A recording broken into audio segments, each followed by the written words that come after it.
Hey guys, how's it going? Matt from Foulball Productions here. Thank you so much for joining me today. Hope that you're doing well. I'm doing phenomenally. Thank you so very much. This is the Culture Crime Fighters, where me and typically Vigilante Williamson team up to fight culture crime and attack wokeness and all kinds of stuff just like that. But Vigilante Williamson is having technical difficulties. He will be joining us shortly, hopefully. He's fighting his technical difficulties right now. Yes, he is. Yes, he is. That's the war he's involved in right now. That war is real. That is a real war. Yeah, gotta be honest. Yeah, he's let me know StreamYard's not reading his mic. I don't know, but hopefully Did you we'll try get him in turning shortly. it off and on again? Vigilante, did you now? Did you? But yeah, joining me today in not in lieu of Vigilante. This wasn't planned. It just happened to work out like that. Is the wonderful Nina Infinity. Hi, Matt. How are you? I'm great, thanks. How about yourself? I'm good. I'm so ready for Christmas. Look at your Yeah. background. I love. Who is that? Kang or Kodos? Yeah, One one of of those them. guys. You got R2D2. Who are those people over there? I don't know what It's that is. just Santa in a spaceship. With That's like, freaking amazing. I guess it's like I an love elf. Santa. Me too. Big fan. I got so mad this morning because I saw somebody burn down a Christmas tree in New York. Did you see that? I did actually see that. I was watching Culture Casino's 6-minute news story to kind of get me prepped for today, to give me some sort of stories Like to some go ideas. with. Yeah. Yeah, and I saw that I guess they arrested him, but someone burnt down a Christmas tree. Somebody burned it down, and it was very upsetting to watch because I love Christmas a lot. And then I'm like, why? Why would people do this kind of thing? It's like such a Grinch thing to do. Uh-huh. Do you think they Here did it it is. in... If you want to share it, I have it up. Sure, yeah. Do you think it was, does it say that they burned it in effigy, or was it just that... Well, they're saying it's Oh. arson. Somebody set fire to it. That's sad, and that's a nice one. It's not even. It's like an installation style Christmas tree. Yeah, it's very sad. I was Oh, like, that is sad. this is terrible. But like it was funny though because last year, do you remember what happened with the New York Christmas tree last year? I don't. Last year when they brought in, like the big one that they put up like in Times Square. Sure. When they brought that one to put up, like half of it was like cut off, like it was like in really bad shape. It was like dried and like not good looking, and like they put it up and it was like basically it was kind of like the Charlie Brown Christmas tree. It was like this, like people were like, what the fuck, like this is supposed to be the most gorgeous tree and it Yeah. doesn't look like that. That was the 2020 tree, so everyone was like, this is such a reflection of like what's going on right now, because we were all in lockdowns and they were saying Christmas is canceled, and then all of a sudden they're like, here's your Christmas tree, like, and it was just like a stick, and people were How like, fitting. yeah, it was really fucking weird, man. The universe sometimes really reflects what's going on over here, like on Earth, and it's just weird to me. Yeah, no, I agree. And yeah, I didn't even think about the Christmas tree. That used to, because I grew up in New Jersey, and it used to be a yearly thing to go see an the event. big Christmas tree. Yeah, it is an event, and it's fun. And the whole of like Midtown and that whole area is like got Christmas decorations all over it. There's an ice skating rink. It's very fun. It's very festive. Oh, that's such a sad image. I'm glad I didn't know that. That would have really bummed me out. Oh, that bummed me out hard, and I was like, "This is the world we're living in, man. We're in the Grinch's zone. Like this is the Grinch's year. It was 2020. Oh, And last they're year's trying to Christmas was extend brutal. that now, and it's like, go away. Go away. Enough with you and your Omicrons. Oh my God, did you see that amazingly cringe Christmas song thing from Jimmy Fallon? Oh no. Oh my God, don't watch it. You'll die. You just be like, I want to be deaf. Like you will envy the deaf. He did this song with Ariana Grande and Megan Thee Stallion or whatever her name is. And it's like, let me get my booster. Oh, Like I don't know, some shit like that. And it's all about getting your boosters during Christmas, and like it's called like Wear a Masked Christmas or something like that. Oh God, it's so bad. How much would they need to pay you? Like, how much would you have to make to start being like a shill for like pharmaceutical companies? Like, what would be your Me? pitch? Yeah, Are you asking me? Like, no amount of money. Really? Like, if someone came to your door with like a briefcase and it just had like 4 million in it. Don't care. Yeah, I'd like to believe that I'm the same, but I'm not sure. Like, I just, because I wonder, because these people, I really think that's the only motivation. It's that they keep their gig, they keep the money coming in, but they clearly work for Pfizer. Yeah. You know, I mean, indirectly. It's not like Pfizer doesn't sign their paychecks, but if they don't work for Pfizer, they work for a conglomerate that is basically funded by Big Pharma or whatever. So somehow they're getting paid. Yeah, and I just think I'm like, okay, that must be their motivation. And then I'm like, what would it take for me to start? Like, how much would they have to give me if I started doing what is your price tag? Like everyone has one. Start doing 45-second spots about how everyone should get the jab. That'd be pretty. I mean, I think it would be kind of funny. Imagine? Yeah, like it'd be funny because everyone would know that I don't mean that, but which would kind of be pretty ironic. I'm just cashing their checks.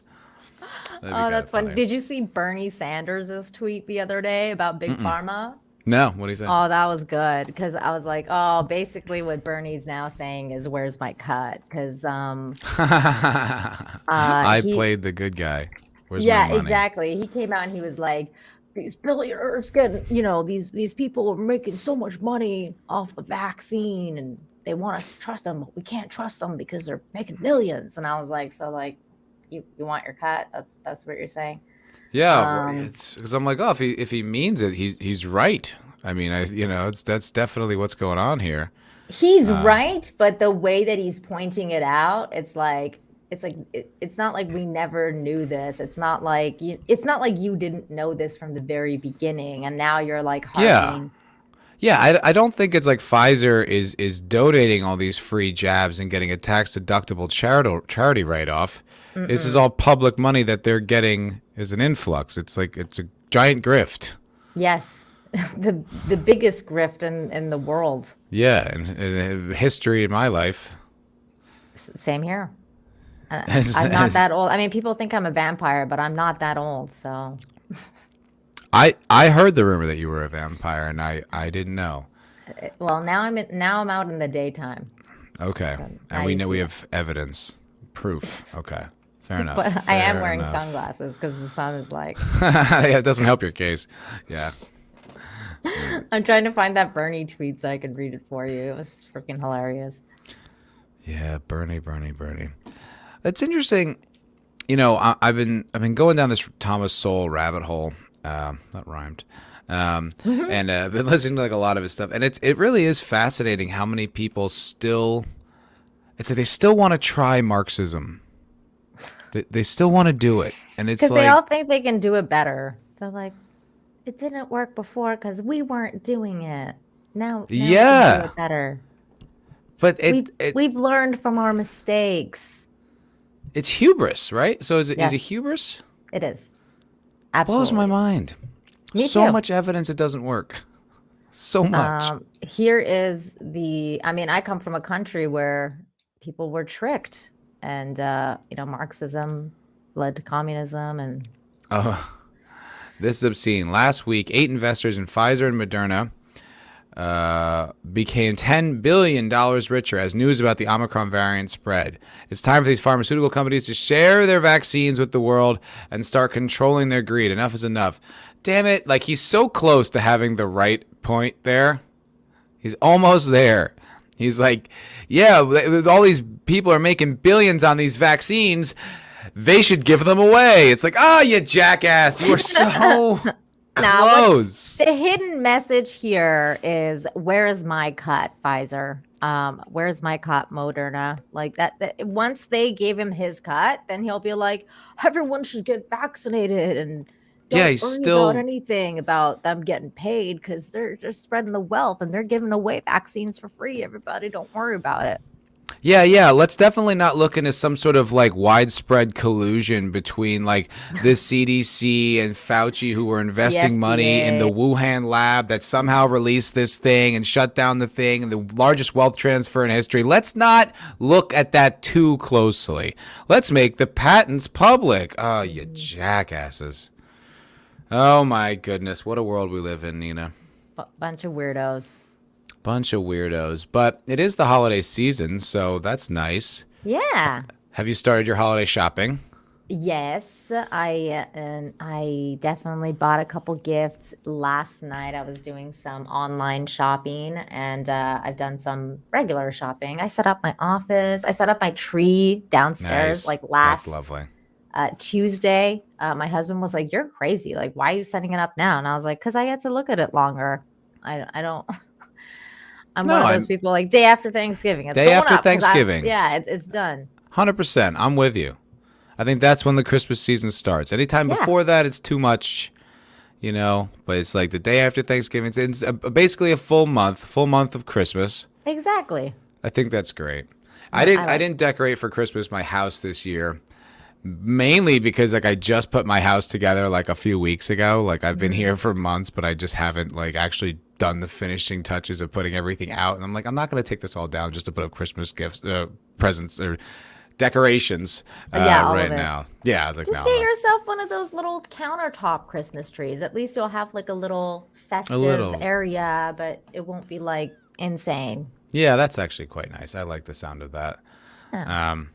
Yeah, you were saying you did a little in-person Christmas shopping. That's my favorite way to do Christmas shopping. Me too. I mean, I love going to the mall. I'm a girl. I'm like, let's go to the mall. It's like a whole thing. But now going to the mall has become another whole thing because of the whole mask situation and everything like that. Because we still have to wear masks in Mexico, unfortunately. That sucks. I know. Yeah. So like whenever I go, I mean, they're kind of like relaxed about it a little now. Yeah. So they're not like as like crazy about it to like tell you to put it on and stuff like that. But it's just so ridiculous. Like the other night I was at the mall and I hadn't gone to Starbucks in like years. It's been like a year and a half, maybe 2 years. I was like, I really want a mocha and I want one from Starbucks. So Yeah. I'm going. So I went and I go inside and I didn't have my mask on because it was an outdoor Starbucks situation. Yeah. And I was like, so but I had to go inside the place. So I walk in and there's a lineup and I didn't have my mask on, but like the barista there, the little young kid, like 16 years old, like looks up at me and goes, like, and that triggers me a lot Mm-hmm. because I'm a woman from Iran. Like I Ah. immigrated from Iran to Canada when I was like 10 years old. And when I was young, I would often see people come up to my mom and tell her to like pull her hijab down and to like cover her face or like whatever. So like all these kinds of like um gestures and words and stuff like that uh are actually very triggering for me in a kind of like traumatic way. So like whenever someone tells me to cover my face, I like relive being in Iran, and it's a very like cringe like situation for me.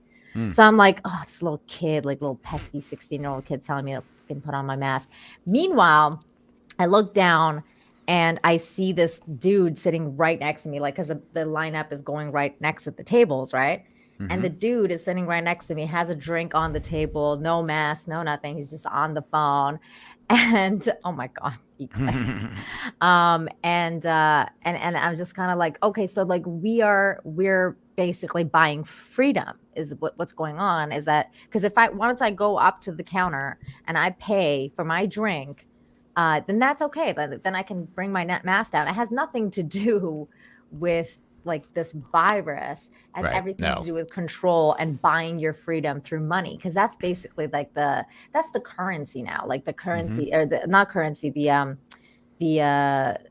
the good that you're buying, that you're purchasing is freedom. You're no longer like just buying a cup of coffee. You're buying your freedom to not have something cover your face. And that's Yeah. just like it's fucking crazy to me. Yeah. You played along, and that's good enough. Like, I work at a place like I live in Austin, Texas. You know what I mean? And there's Mhm. definitely like we have really lax rules with it. Like Mhm. certain businesses I've seen, I haven't seen it in a little while, but I still, up in the past few months, I would still see businesses that required you to wear a mask in it. They are 100% the minority here, but you will see them here and there. But people will have been they still volunteer. COVID. Excuse me. I know. Sorry. I know.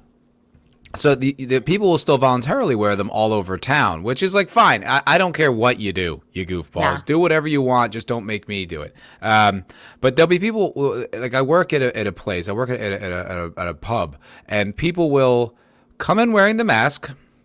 They will sit down at their table, take it off, eat, drink in the same Environment. room, Yeah. and then to get up to go to the counter or use the bathroom, then they'll put their mask on. And I'm like, do you really think this is having any effect on your health or the spread of this magical virus? Are you serious? It's like I said that from the very beginning of this. It's like when we go to the table, it's like as if a force field comes on, Yeah. and like the force field is like protecting us from like COVID or whatever. But then once you get up, like God forbid, you're gonna go to the bathroom because the force field doesn't follow you. Doesn't work. It's like, and these same people, like, I would love to know if, like, they were, total germaphobes before this whole thing, too. Yeah, Like, I know, right? Like, you could get sick before this thing. This isn't the first disease. I didn't realize that the world was, like, basically run by germaphobes. I didn't know how prevalent this whole germaphobe situation was until didn't know. Until and it's like so weird. 2020. Yeah, Which it's is so weird too, because I experienced the one before. Not H1N1. What was it? The bird Swine flu or whatever. Swine the fuck flu, bird flu, one of those. I think it was one of those, but I experienced that, and I had it. I think it was the bird flu, and I was working at the time. I was working at Blockbuster, and I remember it hit me like on Friday night, and it was like, the busiest time at Blockbuster. It was Fridays, like you can't like call in sick, you know what I'm saying? And I had to call in sick, and I had to go to the doctor and get a doctor's note. And my manager was like so mad. She's like, I don't care that you're sick. Come in. Like, I don't really give a shit. Like, it's Friday night. We need you. Like, come in. And I was like, girl, like my doctor was like, stay the hell away from everyone for a week. Like, cause it was bad. It was a bad flu. And she didn't care. She wrote me up. She wrote me up for not showing up to work. I had to go to my district manager to be like, dude, I was sick with the swine. There's like an actual pandemic going on right now. It's, and they were like, yeah, I guess so. Like, we're sorry. You have a doctor's note. It seems like you're not making it up. So yeah, we'll just rip that up. But my manager was really mad. She wanted me in. I mean, I remember I've seen people with like hand sanitizer and stuff like that, but this obsession, this paranoia about this thing, fucking nonsense. I don't believe you. I think you still doing it, you're still proving how not a Republican you are and how much you hate Trump. And I'm certainly not an anti-vaxxer, but I think it's all a big virtue signal. I don't believe any of it. I don't. Well, you know what's weird, man, is because you're seeing it from the state side, right? I'm seeing it from the outside because I'm in Mexico. So, like, that Trumpism thing doesn't really work here. Oh, that's a good point. But there is definitely a fear. A fear has been instilled in people. A fear that they'll never, I don't know if they'll ever get over. And now, like putting on the mask for people here, I don't think it's just about like whether they believe that there's a virus or not. Like it's literally like a Band-Aid solution. Like they're like, I don't know if this will protect me, but I might as well put it on because can't do any harm, right? Like, it's just kind of like, it's not about anything medical, I don't think. It's definitely a form of like, they've just kind of like complied because they're like, well, like if I do this and I'm showing that I'm, in solidarity with the people, and B, I'm being protected, and that kind of thing. Like it's like the mentality here is all about fear or virtue signaling. Like that's basically all it is. Because I don't really think, unless you're fearful of what's actually going on, you're not putting it on because, just because. Yeah, well, what's the relationship with Mexico and its government, like, in general? You know what I mean? Like, because it kind of depends on where you are, in this country. In this country, it's like if you're the right wing, it's like always like the smaller government, or at least, unless it comes to like military shit. But then but it's like people are automatically suspicious of being told what to do here. Basically anywhere, unless you're like. Well, it's interesting that you bring that up because here, and this is why I think the propaganda for this situation is so intense. Because here, the Mexican people have a very high distrust of the government because of what goes on with the cartel. Because we Mm-hmm. like, it's a hush hush thing that the cartel are basically the second government here. We have two governments in Mexico. One is the actual government, and the other one's the cartel, and they usually work hand in hand. And that, usually when you see a lot of violence is because different sects are changing, and it's a form of elections, right? Jesus. But they have a huge dislike of the government and mistrust of the government, to a point where, for example, when I moved here 5 years ago, there was no such thing as recycling, like bottles. Like they Mm-hmm. don't recycle here. Everything just goes in the garbage, blah blah blah. A couple of years ago, about a year and a half of 2 years ago, they installed these kind of like cages next to their main, kind of like their 7-Eleven. It's called OXXO. Okay. So they installed these giant metal cages outside that you can put plastic bottles in, and they claim that they come and take the plastic bottles to a recycling center. Mm-hmm. So now, I, being from Canada, I'm very used to recycling. It was very hard for me not to recycle. Sure. I started recycling my bottles. So the other day I was like at my friend's house, and I was like, yeah, I went to the recycling thing and like dropped my bottles. Just it was a happenstance conversation that just came up. And my Mexican friends started making fun of me because they were like, oh, you think that stuff is going to the recycling center? Yeah, right. And they're like laughing and being like all just kind of like, basically this is a scam or blah blah blah blah blah, right? Because they have such a high mistrust of the government. But then again, when it comes to the coof, they're putting their masks on, they're getting jabbed, they're getting all sorts of stuff. And I'm like, how do you So trust the weird. government when it Yeah. comes to the jab and you putting that shit in your body? Yeah. But and on like wearing stuff like on your face, and you think that they're giving you accurate information, but then there's something as small as a freaking recycling thing. You're like, oh, hell no, bro. Like, I'm not falling for that. It's like Yeah. give me a break, like it's just that like I can never understand the mentality of like how that works for someone. And I really like to understand that kind of stuff, because that's like the human mind and the human psychology is like always really fascinating to me. But I still haven't been able to figure out how like one, how you can trust a government body to like, tell you what to put in your body. But then when it comes to recycling, you're like, no. I ain't no fool, Yeah, that's so bizarre because it does feel like almost like a global grift, like, and you It can is. tell, and it feels like depending on the level of freedom that is actually available in each country, you see how much people can push back and how much it can be, repealed. But then you'll see certain countries that it's just like, it's horrifying, it's dystopic. It's like, oh, you Yeah, don't like have any Canada. freedom. Yeah, like Canada or Austria or Australia, like any of the, like, you're just like, wow, like you genuinely don't have freedom if they decide you don't. So that's Yep. really scary. But it's just weird if you have like an instilled distrust of the government, and yet you're just like, well, they're probably not lying about this one. Yeah. It's like, They can't be why? lying about this. I mean, we're talking about people's lives here. Meanwhile, like, oh, like, yeah, that recycling thing, like, fuck that. Yeah, yeah. No, I know that's the thing that happened to me when this pandemic started, like at the beginning of 2020, when I started hanging out with John, and we were just like talking every night pretty much. One of the first things that we said to each other was like, have you ever trusted the government about anything? And like the answer has always come back like, no, I don't trust the government.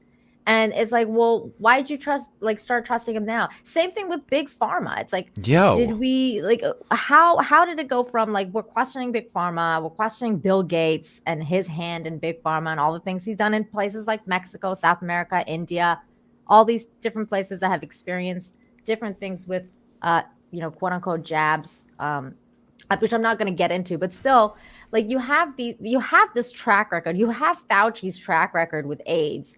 And then you're like, okay, but yet we're going to trust all of these people now. Like these people who have terrible track record Yeah. of telling you, never telling you the truth. Now we're just putting our lives and everything, freedom, everything into their hands, like as if it's like nothing. and I don't Wasn't understand Big that. Pharma is the devil was like the rallying cry of the left for the past like For 10, the 15 longest time. years? Yeah. Like, since when did they become your best friends?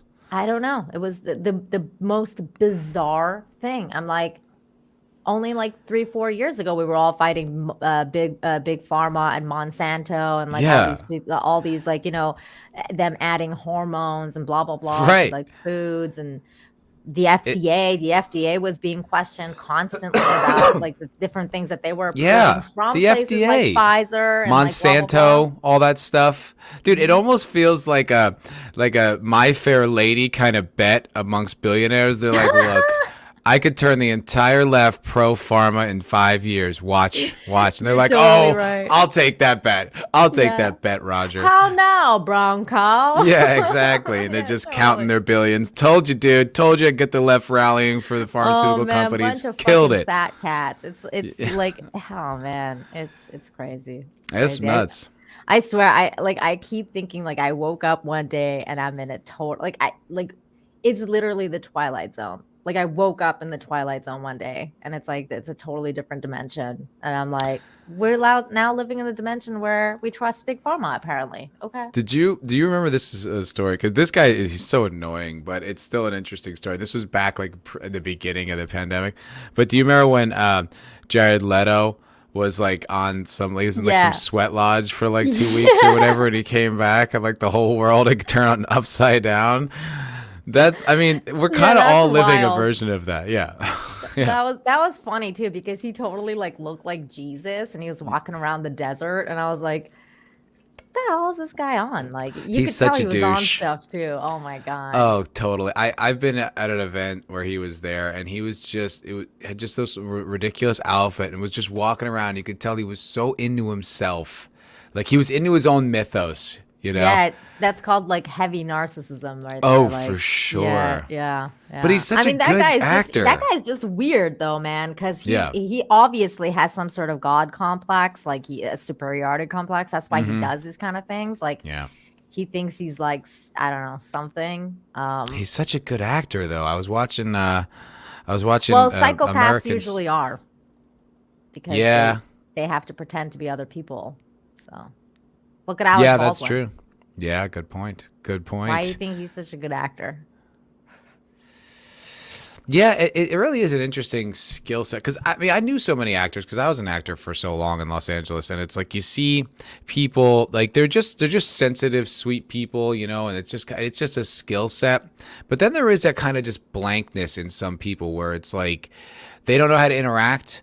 They almost are like a psychopath. Like they just don't really have. But then when they go on stage, you're just like blown away by how authentic their portrayal of human behavior is. Oh, look, he made it. He made it. Hey, Hey, better late than never. I was about to hit delete on my YouTube channel and just say fuck life. So there's that. Aw. Only took 2 times reinstalling my drivers, 50 fucking up, 50 fucking times restarting my computer, and like 3 times clearing out my cache. And then finally it just said, oh, now we read your mic. Now, after a half an hour of you fucking around with this damn thing, with no impromptu, I still have no idea why this shit doesn't work. But finally, I'm allowed to fucking do this. I You're did cancel here. StreamYard. I did cancel it. Because I'm not paying these assholes a fucking dime ever again. So fuck you, Really? StreamYard. Wow. Fuck you. Fuck you in the ass with a red hot poker, StreamYard. You bitch. Goddamn. You know, Damn. I Vigilante. like Street. You know what? I'll tell you something though. The culture I'll tell you crime something. fighters as a whole does not speak. Vigilante does not represent us. I'll tell you something Okay. though, Vigilante. You should contact them because I've had a couple problems with StreamYards before, but their customer service is really good. Yeah. So if Really? you tell them Yeah. what happened, they might even give you like free month or something like that. You know what I'm saying? Okay. Like, because they're really, really good. And they'll be like, I'm so sorry you experienced this. And they'll I've be had like, this issue a couple times. It'll just, for whatever reason, it just stops reading my sound card and it just won't read the mic. It just gives me no feedback, and I have to fucking. Yeah, I agree with Cinch did a pussy move. Fuck StreamYard. I happen to like StreamYard. They've never given me any issue, and I agree I with like Nina. them too. Their customer service is exemplary. I get. Well, I haven't dealt with the customer service. They will fucking hear from me today. I just They may don't want not this want to. stream just gets us shut down in the middle. They're like, oh really? Click. Just remember, Vigilante, you can catch more flies with honey, right? Like just Fuck be those nice. flies. Be nice. Well, Fuck they're like no. StreamYard is alt tech too. Like they're not like a big. They're the good guys. Well, then Yeah. they should make sure this shit works. Hey, look, I'm not saying I don't know. I wasn't there. I'm not inside your computer. I have no idea. But if it is their fault, then I do. I mean, I feel bad that it happened to you either way. You're my partner in culture crime fighting. Yeah. Aw. Ready to Yeah. stab somebody. What are we talking about? We The were talking coof. about how the coof is Silliness shit. with the coof. Oh, jeez. That's pretty much it. Yeah. Just, Do we have topics? We could start talking about topics. we have some topics. I mean, I got some Bounding into Comics articles. Vigilante, did you have anything in particular you wanted to talk about? No, even though I didn't see much of it, the Arcane thing, I'm not sure if you've gotten a lot of people fuck with you over that, but I've had I haven't people seen like. it. So what happened is last week, Matt had a criticism of Arcane, and everyone got their panties in a bunch to the point where there's somebody in my Twitter DMs now sending me books about it. Oh my god. Books? Well, not really books. I'm being just those super ass messages. There might as well be books. Damn, they Might got as well. mad triggered. Boy, Mad I've been boy. told it's really, really good by a lot of people, but I haven't watched it yet. And so I tried to watch it yesterday, and Ah. I'm in an angry ass place. So I don't want this to be. I was already angry before today in the technical issues. I got 20 minutes in and said, man, I can't do this. Really? That's me personally. And I don't know if it was Matt in my head. I was trying to go anti, like, you know what? I know what Matt said. Fuck what Matt said. But bro, the feminism, it's from the jump, man. It's from the fucking jump. And it's the onion thing. I'm trying to eat around these fucking onions. I wanted to eat around these onions, but it's just like, It's my dude right there. and I hate it. Dude. Because I'm gonna have to check it out because I've heard nothing but great things. If you're not sensitive to if you can handle pinches of feminism, your media, it looks beautiful. There's some pretty cool fight scenes, and the story doesn't look like they're not telling it well. But if you're just one of those people that like, can't fuck. I use the analogy onions. Like if I don't really like onions on food, and even if I don't know onions are in it, if I start tasting them, it's gonna mess up my experience with food. And that's the exact experience I had with Arcane. I'm trying to eat around the feminism. That does not sound good. Don't. That's already clipped. I'm trying to eat around the feminism. Trying to deal with it. I'm trying to say, you know, it's not that bad. It looks pretty cool, but it's too much. It's just too much. I'm the same way. Cilantro is mine. If there's any cilantro, even in the room, I just love cilantro. I think it's a genetic thing, Nina. There's like 17% of the population or something that it tastes like soap or whatever. Ooh. And I'm one of them. It's like it's a sucks. shockingly bad taste. So yeah, it's like that's my analogy. Vigilante would be cilantro, and I'm so glad you see that. Like not just because I want to be right. Like I started Zax. We know Zax, right? And he was kind of Yeah. and he was sort of on the he was a little bit pushing back on it, but he told me to watch, the Wheel of Time, and I guess everybody has been like, I don't know. So I put it on last night, and I just to try it out, and it was exactly what you thought it was going to be. Like it was. It was, of course, it was like men are bad and women are good. And That's like with everything these days. that's Even my mom, point. like my mom is like not really into any of this stuff. She's a little bit into it now because of me and because of what I do. But she was like I'm sick of all this female hero shit, or female everything. It's like, why does it have to be like women have to be the best at everything all the time in every genre and every movie? Like it's like for example, for her, like she really likes noir and she really likes murder mysteries and like blah blah blah, like stuff like that, right?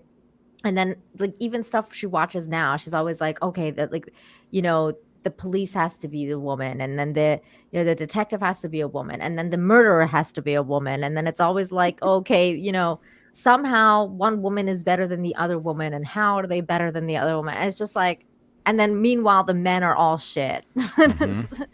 And even she's like, what the hell is going on? And it's like I started the Wheel of Time, and I guess like, oh no, I started something else, and there was an advertisement for Yellow Jackets, and I guess it's like kind of a thriller or something where a bunch of women soccer team like on a plane crash, and then something happens, and it becomes, I don't know, there's like a killer or some shit. And I was like, yeah, good luck with that show. I heard about that show, Yellow Jackets. I heard it was good, but I mean, it might be. I'm not gonna try it though. I mean, like I'm not gonna knock. Like I'm not like against it. But I'm just looking at that, and I'm like, ugh. Like, I guess I come at it. I'm at a weird place with new TV shows. Like I really don't want to watch any, because I'm always like, okay, especially if it's a limited series, I'll watch it because it's done. Like it's like a one and done. But when the ones that are like, oh yeah, there's season 2 coming out and season 3 and blah blah, I'm like, I can't trust anyone anymore. Like a couple of years ago when The Boys came out, and everyone was like just going crazy about The Boys, and I was like, I'm not gonna watch it. Like I've learned my lesson. Let's see what happens in a couple of years when season 2 and 3 are out. And then season 2 dropped, and everyone changed their tune, and they were like, oh no, season 2 is shit. And, everyone's like talking about how they're not looking forward to it and blah, blah, blah. I mean, the same thing happened with The Expanse, and I'm a huge fan of The Expanse. And, season 5 was absolute freaking trash. And we got season 6 starts on Friday. Yep. Which I'm going to probably be doing reviews. I normally do like a live stream review, but I don't know how to marry that with FNT and the Cocktail Lounge. Like there's no real time for me to be able to do it, because like I'm not going to compete with Friday Night Tights when my primary audience are fans of Friday Night Tights. Yeah. So it's like, unless I do it before Friday Night Tights, but they start at like 3 in the afternoon. So I think I'm just going to do like hour reviews and then just release them as a video the next morning, because I'm doing mine on Sundays, because I always do my entertainment reviews on Sundays anyways. Oh, okay. So I was actually doing Hawkeye, but then I'm jumping ship, and I'm going to How is Hawkeye? I didn't see it because I didn't want to, because I'm human. What did you think of it? I haven't seen the newest episode. I haven't seen episode 4 yet. But so far it's I would say it's the better of the Marvel series so far. Actually, I don't hate it as much as I hated Loki. Loki was absolute garbage, and so was Falcon and the Winter Soldier. I think my least favorite one out of all of them has been Falcon and the Winter Soldier, and it's not as woke as those. I think you guys would hate it. Like if you think that like talking about the feminism stuff, like, oh, there's definitely, it's the MCU. There's no going around that. You won't enjoy it. I just think you guys won't enjoy it, but certain other people might. Yeah, I don't. Then I'm gonna pass. You know what? When I saw the previews, they had like months before it came out. I said, oh, maybe it's gonna be dialed down. Maybe it's not gonna be as bad, but I don't think that's the case.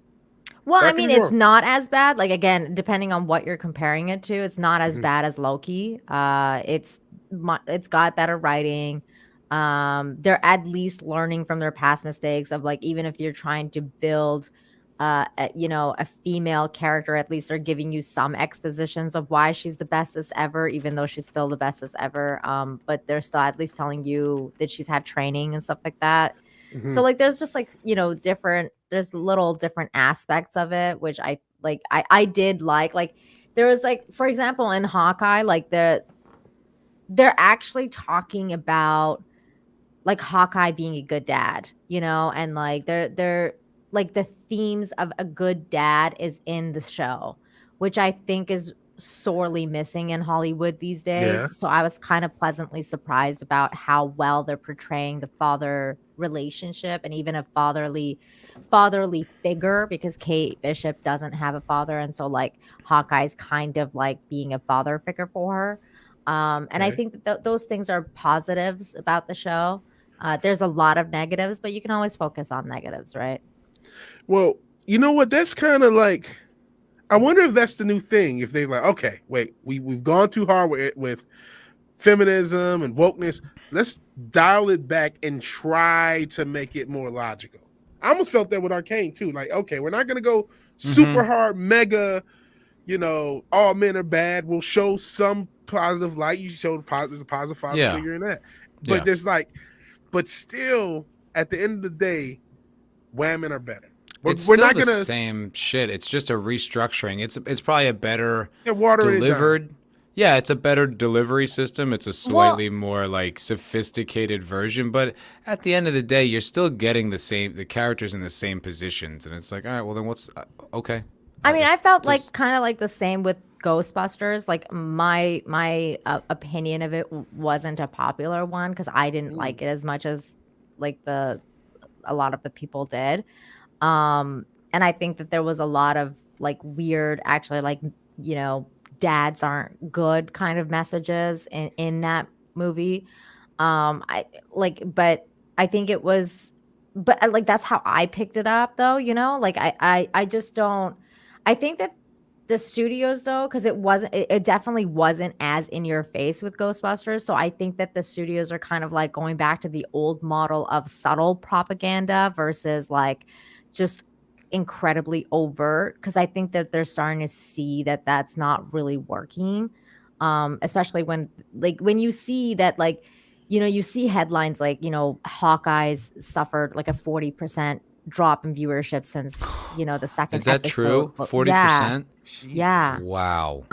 So when you see stuff like that, like versus Loki, when you see that, then like obviously the studios are seeing stuff like that, so they're like, okay, like we really need to tone it the fuck down. So I think that that's what they did with Ghostbusters, and I think moving forward they're going to be doing that. They're going to go back to the old model of very subtle propaganda, and that's usually the subtle kind of propaganda is what is actually the most kind of successful form of propaganda, because it's when you don't see it happening to you. So like that's the most successful one.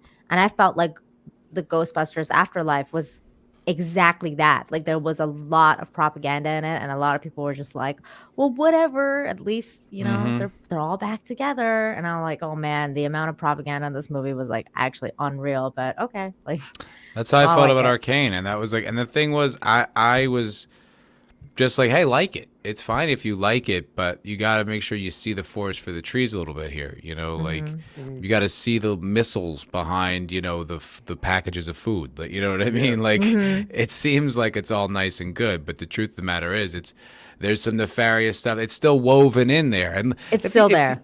Yeah, and if you don't care, that's fine. But don't try to tell me it's not there because, this time she trained. It's like, yeah, but she's still the best.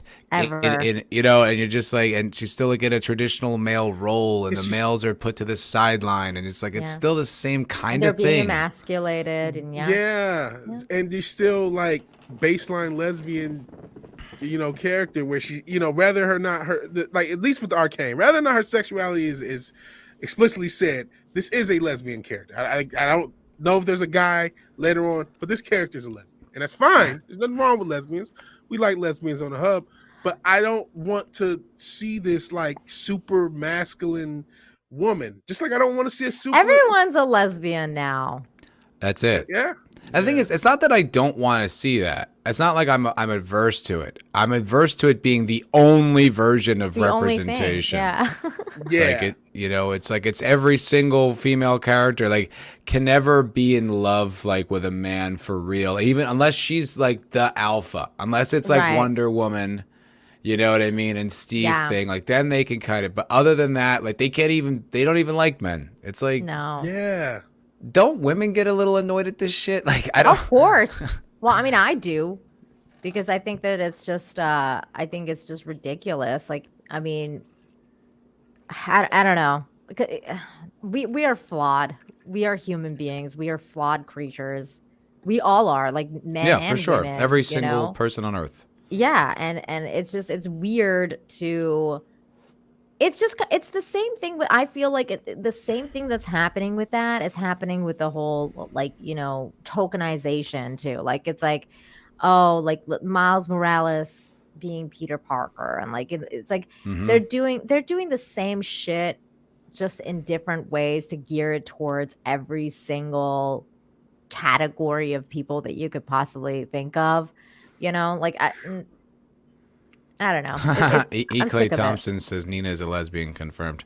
Is Real it? quick, I got a super chat, or at least a tip from the Stream Elements side, from the mighty That 70s Rock fan. Hail That 70s Rock fan for $10. Hail, brother.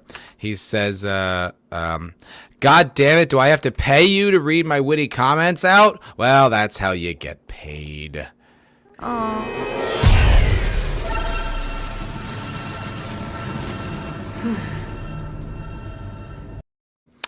Thank you very much, my good man. And if you want to hear more of That 70s Rock fan's witty comments, he's on the MF for Cocktail Lounge pretty much every week with lots of Scottish witticisms. So feel free to join us there for that. Thanks for the super chat, brother. There you go. That's a fun show. It is a fun show. It is a fun show. Hopefully I can actually join it. Yeah. We've been starting. Sorry, go ahead, Vig. No, I'm going to try to join it this week, even if it's only for a small time. And we love you. We miss you. Love you guys too. Yeah. Now that the FNT is starting on time and ending on time, I've started earlier. I'm like, okay, I don't have to wait till 10:30 to get this going. I had to change my time for Infinite Hope too because they start earlier, and I was like, oh no, I'm gonna have to start earlier. So starting earlier now. Which is actually cool for me because now I get some sleep. Yeah. Same here. You know, if I do a 4-hour show, it's not 2:30 in the morning or whatever. Yeah. I prefer it by a lot. Yeah.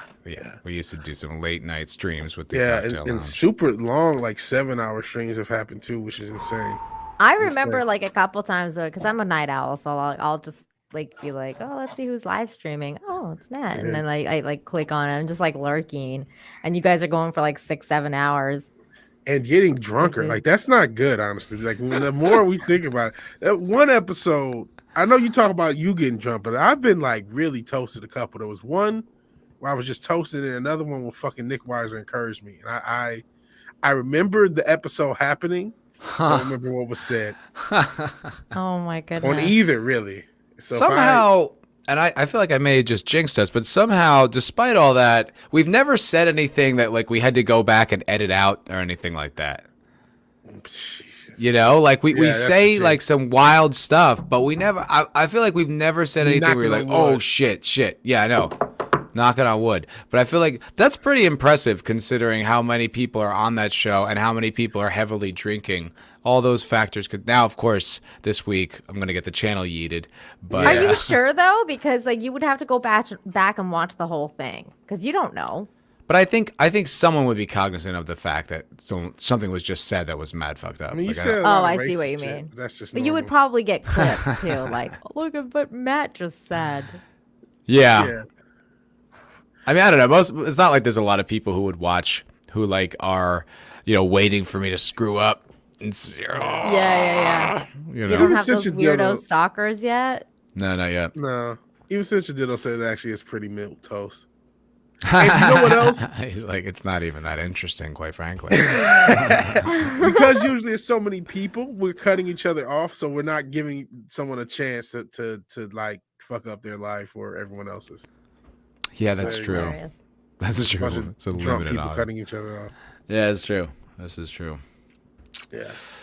Well, I didn't feel like there was a lot of like really pressing stories that I was like, oh, I got to get to that. But a few interesting ones when I went to Bounding into Comics. I saw one about Kelly Sue DeConnick and her rewriting the past for Wonder Woman Historia. That's dope. Will Wheaton is throwing a fit about Dave Chappelle. What? Why? Anyone on Earth needed Will Wheaton's approval or opinion on anything. Yeah, I don't know. I mean, because I guess Chappelle is going back to Netflix or something to that effect. Like we could actually talk about this one. Because, but he was always there. Like he never left. They wanted him to leave, but he never left. Well, The Closer was his last special on that deal. Oh, I didn't know that. Yeah, so that's why it's called The Closer. Yeah, like but You mean, are you saying that they renewed his contract after the closer and he's going to do more? Believe that is the case, yes. Let me double okay. check. Well, All right. And that's that why I makes think sense. he's having a little bit of a meltdown. Yes. He's set for the festival.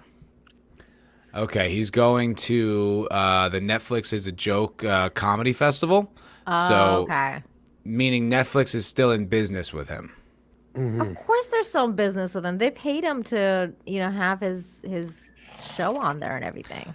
Yeah, I tell you what, though, if it wasn't for the fact that he brings in so much money or that they spend so much money on him, like I think if he was a lower tier, Netflix would have absolutely dumped him off. Oh, yeah, I agree, for sure. yeah. I mean, we're talking about Dave Chappelle here. He's not just anybody. They would have definitely dumped him if it was somebody else. So I don't think it's a principled decision. I think it's purely a financial. I agree. I agree with you. So it says Dave Chappelle set for Netflix as a joke festival after being, quote, canceled. The comedian came under fire over his Netflix special, The Closer, which have any of you guys seen? I haven't actually seen it. I've seen it. I've not seen it. What did you... Oh, did we talk about this, Nina? Yeah, we talked about this, but Yeah. I mean, you said they focused too much on it a little bit. You're like, okay, just move on.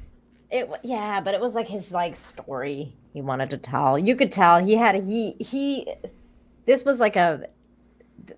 was a message. Like it was because he was personally affected by the loss of his friend, and he doesn't deal with Twitter, so he was like, I'm just gonna fucking lay it all out in this comedy special, which I didn't quite think was like it should. I don't even think it should be called a comedy special, to be completely honest with you. It was like a TED That's talk. funny. It wasn't really a comedy special. It was just See, that's why I okay. didn't want to see it. That's what I Same. thought it would be. It definitely wasn't his best. Like it's not that funny. It's funny because it's Dave, but it's not like, I'm holding my sides laughing my ass off because he's making fun of crackheads kind of funny, It's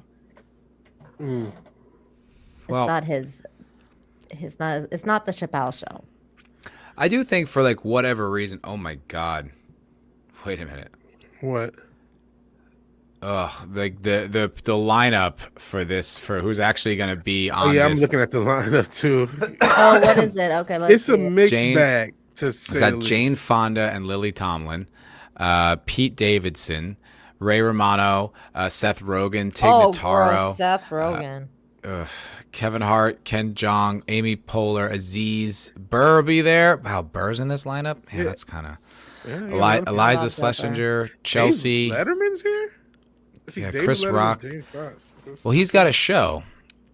Yeah, he does have that show. Yeah, whatever yeah. it's called. That little Conan, Eddie Izzard, and Ellen DeGeneres. You're right, that is a very mixed bag. I mean, the Amy only people... Schumer.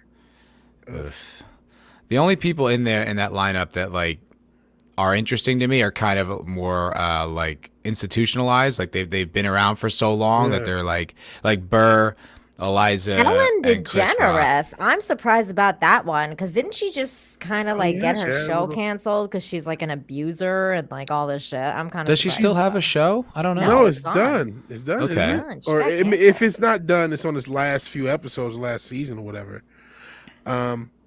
But yeah, it's a I'm pretty. surprised about Ellen being there Yeah, because I am thought too. she was kind of like being ousted a little bit. Probably, but if she's now doesn't have that show to protect, she can go back to being a stand-up. Yeah. Ew, I mean- Chelsea Handler. Yeah, gross indeed. They invited anybody they knew that told a joke, didn't they? Wait, Well, even no, though 'cause you it's- could it was, tell, Like I No. said, the only comics here who are like any kind of interesting comic are the ones that are Seinfeld's so here, too. yeah, like they're all so old that they're uncancelable. Like you're not going to find any new interesting comics that are like not woke here. You know what I mean? Like every one of these younger comics, even like Aziz, like they toe the line. There's no like edgy comics. I see like Chris DiStefano Well, there, I and see Tim Dillon. No, there. Burr is the only Tim one Dillon. that would, Yeah, would at least be on a the little bit. I see him there. where? Okay, I have a different list on one on Bounding, and he's in the lower. They have like different tiers, and he's on the lowest tier. At the Netflix is a joke festival? Yeah. Let me. actually No share it way. so you can see what I see. It's Yeah. on, jeez. You can probably just put it on the screen because you're my co-host. Oh shit! I didn't even think about that. I can't. Yeah. Can I? Oh no, I'm not, because I'm not logged in, because I've looked at every fucking thing. With, I like how Hannah Gatsby is like that's the big name. Yeah. Hannah Gatsby. Oh, good. This is the Isn't that girl that had a LGBTQ. fit about this thing? Yeah, she's not a comedian. No, she's not. She's She gives TED media Talks that are personality. mildly amusing. Yeah. Yeah, but didn't she have a conniption about this whole closer thing? Yeah, Uh-huh. she did. Yeah, She 100%. did. So yeah, this is how it has it. It has, this kind of tier. And then Is in that the this bottom year? tier- Is that this year? Yep. This Okay. this coming. Yeah. I believe. Oh Like the my next one. god. Wanda Sykes, of course. So let's She's see. like the Ali biggest Wong. lesbian ever. Wait, Okay, stop sorry. scrolling. Stop scrolling. Go to the top. All right. There you go. Ali Wong, Amy Schumer, Burr, Chappelle, Letterman, Fox, Fonda, Tomlin, Hart, Martin Lawrence, Schitt's Creek Live, Sebastian Maniscalco, Dave Chappelle, Billy Crystal, Whoopi Goldberg, Kevin Hart, Chris Rock, Seinfeld, Silverman, Wanda Sykes, Billy Crystal's gonna be there, damn.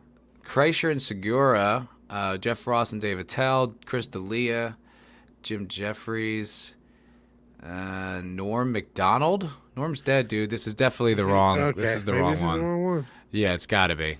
Norm is dead. Yeah. Norm's Okay, been. maybe this isn't. It says I was like, I don't. This sounds too. too much to be real. Yeah, like for nowadays, like I'm like, who are What like, is this? like Then Tim what the- Dillon's gonna be at the Netflix as a joke fest? I don't know about that. Then what the hell is this thing? What am I Uh, reading, Bonnie? I'm looking at it. It says it will be honored as part of the inaugural edition. Oh, is there like a hall? Like they have like a Hall of Fame thing that they're doing? It says that he will be honored as an inaugural edition of their hall alongside all these individuals, which would make sense why Norm would Oh, that if makes this is like- sense. They're just it's like there a to like. honor thing. Okay. They're just there to like clap for themselves. That's basically what it is. be in. Yeah. Let me see. So I'm looking at. They're actually. I mean, it's a good lineup. I mean, like Colin Quinn's gonna be there. Like, there's like I said, Burr, Mateo Lane's a funny comic. Mark Maron. I don't see. I still don't. Where do you see Tim Dillon though? He's Theo at the Vaughn. bottom. You see right where my mouse is? Or, Yeah, I saw that, Tim Dillon. yeah, right here. Okay. Last line. And I was actually just off screen trying to Bob see. Kelly's gonna be there. All right. Yeah. All right. I Ooh, mean, Jenny that's a Slate. pretty. It's a pretty diverse lineup. I'll give them that. There's some funny people on that lineup for sure. Yeah. They're not all just So I don't know industry the- shills. The nature of that poster, if there's like some like honor thing or whatever, if everyone's gonna be there, whatever it is. Yeah. I Pat, don't know. Pat S says Amy and Tig are just there for eye candy. Oof. Yeah. There's no real like. I don't know. I feel like. This is why I was a little disappointed with Chappelle too, because I feel like there's no real like political comics anymore. Like, Bill Burr and Chappelle come close because Burr will talk about feminism once in a while, and Once in a while. once in a blue moon, and Chappelle's talking about the whole trans thing, but nobody's talking about the Biden administration and what a joke that is. I mean, there's so much jokes to be had. I think the only person that's actually kind of making a little bit of fun is Joe Rogan. Sure, Rogan. But that's the only person that I've heard actually. It's not make gonna fun. happen from mainstream. I mean, you got Ryan Long. I don't know why I didn't think of him right now. Mhm. That's about as much as you'll get. You'll get stuff on YouTube. You'll get stuff on TikTok and Instagram. But like mainstream comedy, it's Yeah, not but gonna happen. mainstream comics, no, though. Like No. there's just But mainstream nobody. comics toe the line because most mainstream comics are like mainstream entertainers. Like they're slightly edgier than like an actor or something like that. Like they'll say some wild shit, but they tend to. Yeah, Sensual Dildo's a good point. Tim Dillon does. He definitely talks Yeah, a Dillon. fair amount of shit. You know what I mean? Like Tim Dillon, I think. I don't think I've heard his stuff lately. I mean, I watch his podcast. Like there's really nothing he won't touch. I don't think he's, like he had that whole controversy just a few weeks ago with Michael Che, where he was Yeah. calling out that awful COVID sketch, like mocking Joe Rogan, and it was That like a sketch big was bird. bad. It was so bad, and it was like a Sesame Street COVID joke thing. And Tim Dillon was just like, that's so fucking lazy. He called it state propaganda. So he's pretty based. He's pretty based for a fat, gay, former cocaine addict. Well, that's Self-described. good. I mean, there's one. I don't know. Yeah. Yeah. You know, I did actually start listening to this podcast. It's pretty interesting, and it's not that political. It's actually not political at all. It's pretty much apolitical. Like, it never really comes up. It's called Taste Buds, and it's Sal Vulcano from Impractical Jokers, who I'm not really a huge fan of, but I'm warming up to him, and Joe DeRosa, and they have this podcast that's like debate style, and it'll be things like best soda of all time, and they'll both pick one, and then they'll debate it back and forth for the whole episode. And I gotta tell you, That sounds fun.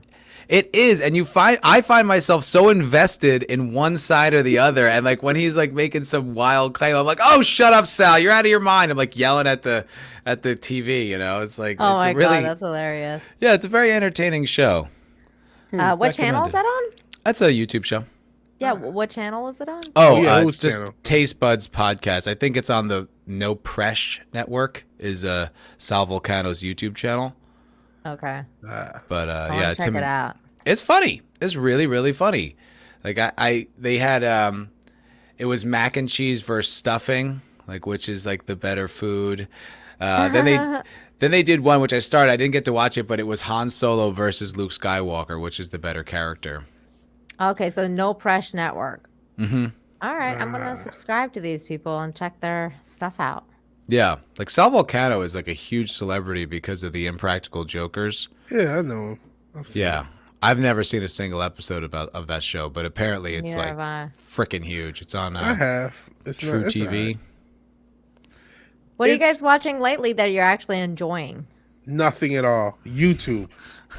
Shit on Yeah, YouTube. There's Nina nothing Infinity's going. channel. Yeah. Thanks. Seriously, What did I watch? I watched Tremors the other night. American Psycho. You know, older stuff. Although I gotta say, American Psycho is pretty fucking annoying because at the end of the day, I was watching that and I was like, it's not woke, but it's like Hollywood jacking off itself. Like, I think the whole point of that movie is that like he could actually be a serial killer like that, but because of like the elite, you know, community that they live in, that they would just kind of like cover it up, and everyone's so superficial and into themselves, they don't look any further. Like, I think that's the point. And I'm like, coming from Hollywood, that is the most arrogant, self-righteous, non-introspective criticism to launch at a community. I was just so at the end, I was like, oh, I you think guys are gross. I enjoyed that movie a lot when I first watched it because again, like actually that was right around the time that I started kind of like my journey into understanding what psychopathy was and like reading all these books, like you know, Without a Conscience by Robert Hare and like all these different books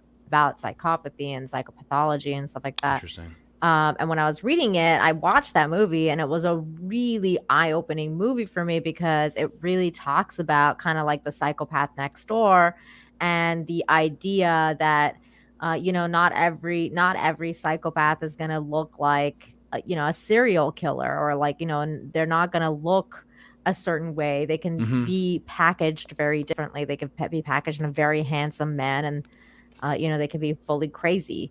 And I think that was a very eye-opening thing for me at the time because you really don't think about those kind of things when it comes to psychopaths. You always want to imagine like, you know, somebody with scarred face and like, you know, just, you know, fucked up teeth and like, you know, just whatever. Like it's just a big creeper. And then that movie really depicted the idea that they're always there. They're among us and you don't even know. You don't know who it could be. Yeah, no, I think that's interesting, but what's your interpretation of the ending where it's kind of like unclear whether he did or didn't do it? Oh, he did it. And they all covered it up? Yeah. Like why? Because of his status. Yeah. I mean, That's I think that's the point. I don't know, but then again, when he's running around shooting everyone at the end, that doesn't seem like that's possible. No, I mean, I don't think it blows was. up the cop car with the pistol. Like it's like It's been a long time since I've seen it, so I don't really remember that part. But like, I just think that obviously not all of it is going to be very realistic because it was kind Sure. of in a way it was a comical, like a metaphorical story of Uh-huh. what a psychopath is supposed to be like.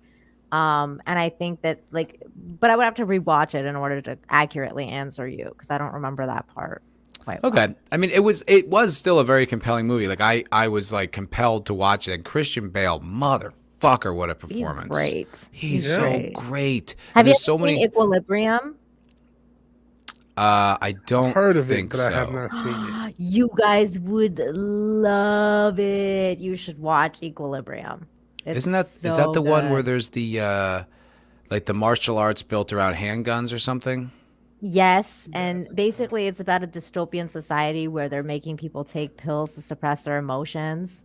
Ah. And it came out around the same time as The Matrix. Mm-hmm. And so it was kind of like drowned out, but it's phenomenal. And Christian Wow. Bale's freaking bad ass in that movie.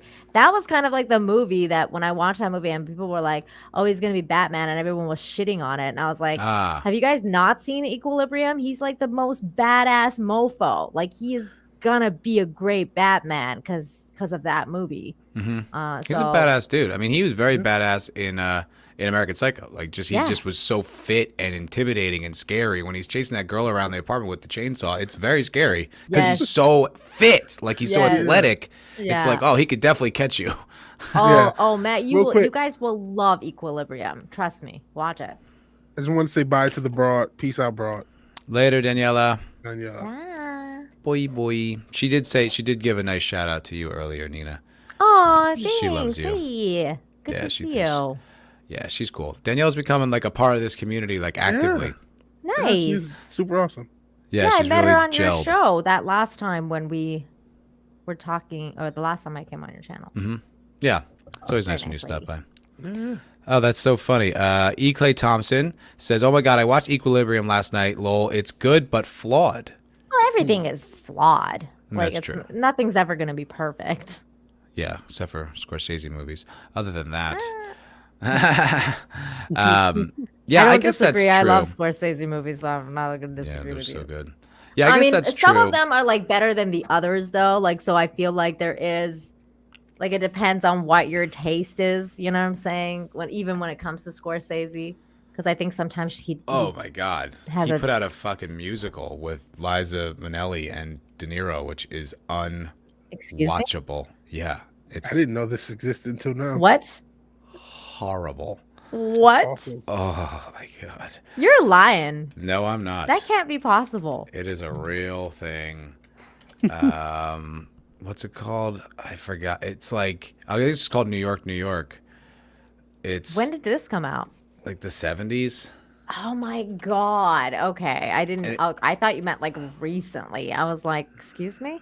No, and it tries to blend like his grittiness, but like with a classical musical style, and it Awesome. falls so flat. Like it's so Ooh. bad. I mean, I did not believe this. I did not know this existed. It's That's so, hilarious. It's this tortured jazz player, and like she's like a singer, and she's becoming successful, but they're in love, and he's destructive. Is it comical? No, No. Oh no. no. I mean, it's comically bad. Yeah, I was gonna say like, can you watch it and like laugh?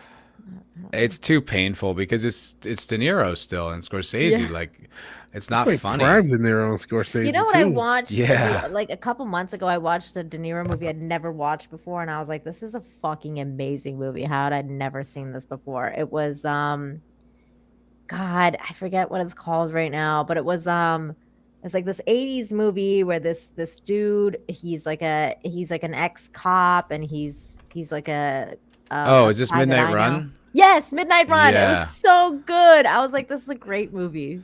Midnight Run is really like for what it is. It's like that perfect '80s buddy like cop crime thing. Kind of like a 48 Hours kind of vibe. Yes. Like two mismatched guys paired up to like survive throughout The this thing. amount of time I heard the word bitch and son of a bitch, I was like, this is the most amazing movie. How have I missed this? When that guy with the glasses, and he would like leave his glasses for him, like the cop, like on the. Oh yeah. Yeah, it's fun. It's a so fun good. like it never gets too serious, but it's like lots of good action and it's just a fun watch. It's a really Such just a fun watch. That was Yeah. so good. yeah. That's when I De Niro was really good. Yeah, he had a good run there for a while. Whew, what happened to that guy? Oh boy, he got woke too. Really woke. Taxes? Doesn't he owe a lot of money to somebody? I can't remember if it was think his taxes, ex-wife. ex-wives. Yeah, Ooh, really? I didn't know that. Ooh. family court. Never. Well, I knew know this. that the weird part is a few years ago, De Niro used to be one of those like hardcore anti-vax people because he Oh, fully really? believed. Oh yeah, because he fully believed that his son became autistic because of vax, and he was totally onto that whole train. And then something happened. I guess they paid him off or whatever, and he went The other way. complete opposite, and now he's all about getting vaccinated and stuff like that. But he was part of that anti-vax movement for a long time. Wow, so he was an actual anti-vaxxer. Yeah, he was. Yeah, like 'cause a real he one. believed that his son became autistic because of the vaccine. Wow, wait, yeah, what a good point. Hollywood uses anti-vaxxer as like this pejorative to criticize people who don't want to get the jab. Yet that used to be a trendy thing in Hollywood to legit sure be an was. anti-vaxxer. Yeah. It sure was, yeah, I fucking it was. forgot about that. Oh man, they are shameless. Most people do. They are fucking shameless. Pepperidge Farm remembers. Oh my god. Yeah, God, I'm thank so goodness for happy I Pepperidge don't Farm. live there anymore, man. I was thinking about that the other day. I do not regret my decision even slightly. Ugh.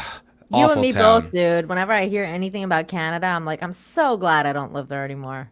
Peace. Bye. Bye. I got a super chat coming in from Man of War 665 Neighbor of the Beast. My first super chatter ever. Never forget your first. Thank you, Man of War. He says, 2 words, you hypocrite.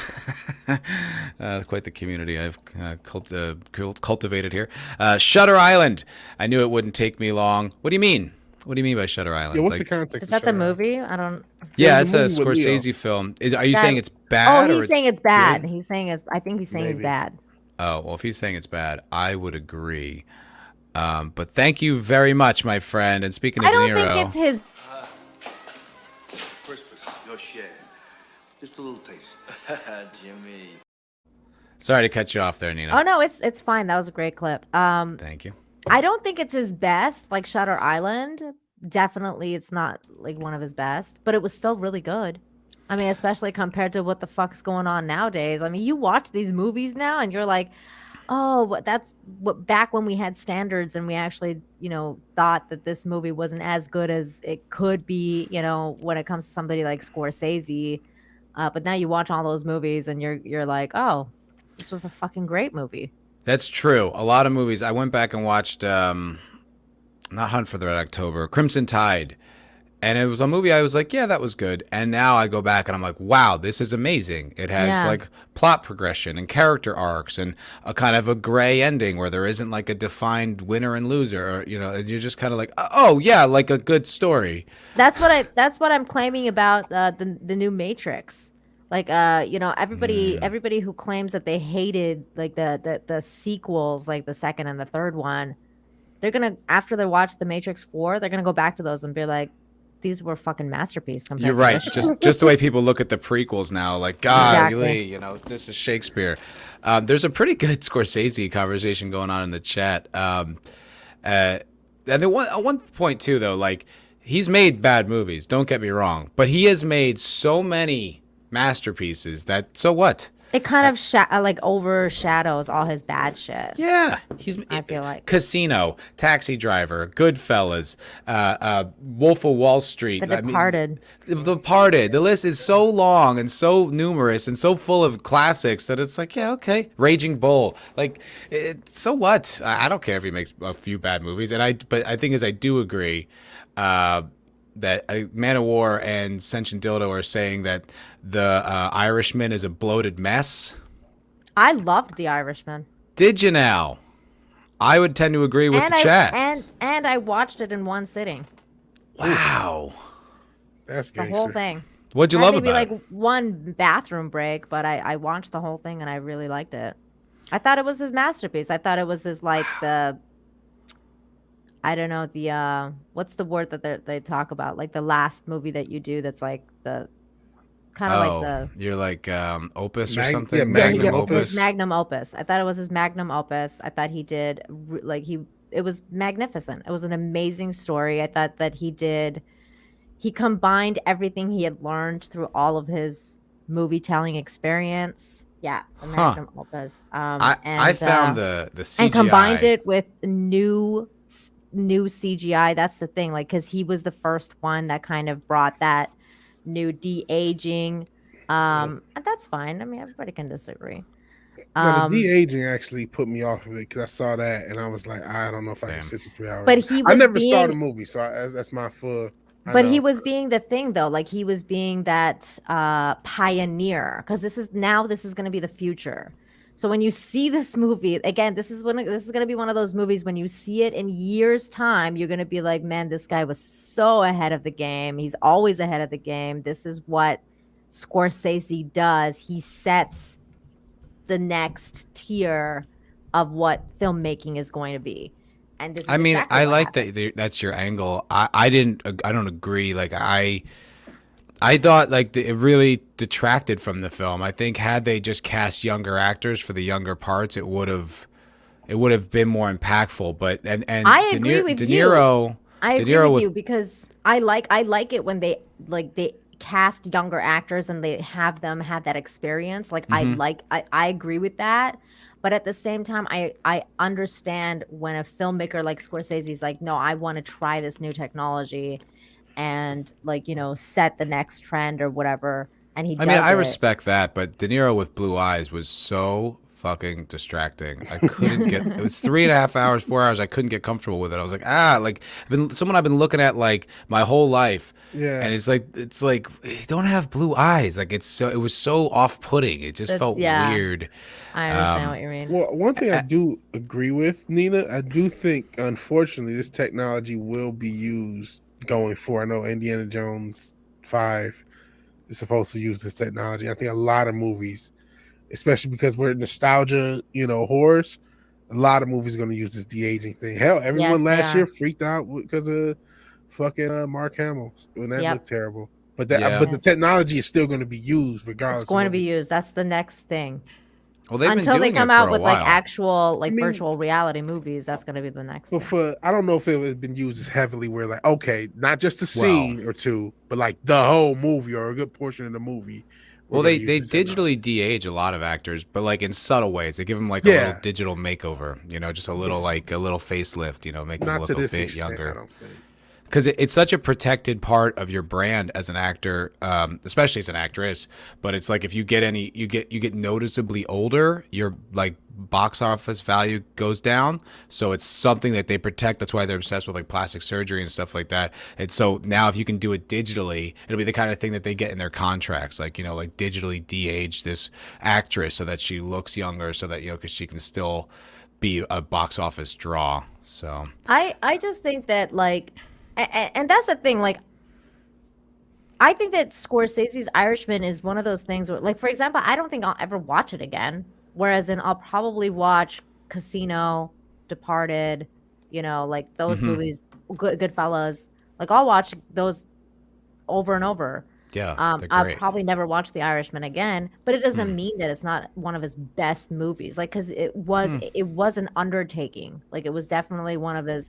I mean, it was like almost a 4-hour movie. Yeah. Like, there was a lot of story to be told. I like what he did with Jimmy Hoffa's character. Like, the telling of that story was masterfully done. All of it was very well done.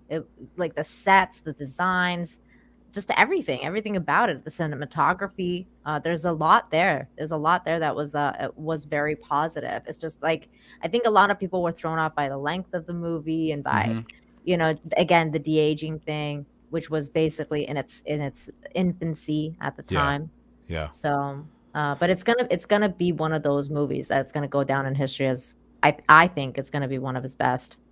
Well, I noticed it is kind of like a trend. Like what's his name? Tarantino. Like his last like 4 movies, I always appreciate them, but I don't think I'll ever go back and rewatch any of them. Yeah, You know? like the Hollywood one that he just did. Well, that one Super is the only one I Cool. straight up didn't like. Where I was just like, "What the hell was that about? Like, why did I watch that? Like, Oh, I I'm love that tired. movie. I loved it until the end, and I'm sick of his revisionist history, revenge fantasies. That's what he I'm like, does, though. That's what he That's does. not. He But he always didn't does know. that. No, he didn't. Like he still had Reservoir Dogs and Pulp Fiction Okay, and yeah, that's True true. Romance and all these like master Jackie Brown and these terrific films, and like there was revenge aspects, but it wasn't like the whole thing was a revisionist history revenge thing. Like that's Inglorious Bastards. I wasn't a fan Django, of Inglorious and this. Bastards either. I was like, eh. I liked it. Wow, Like once right. again, I'm not going to go back. Like it was fun. It was a fun little historical fantasy piece. But then he did it again at Django, and I'm like, okay. And then he did it I never again. watched Django. Oh, okay, I guess I can kind of see that maybe not in so much context because it's like it's 3 movies in a row where it's the same thing. I mean, Hateful Eight isn't really that, but it's still one of those. It was a really amazing film, The Hateful Eight. I thought it was I liked it.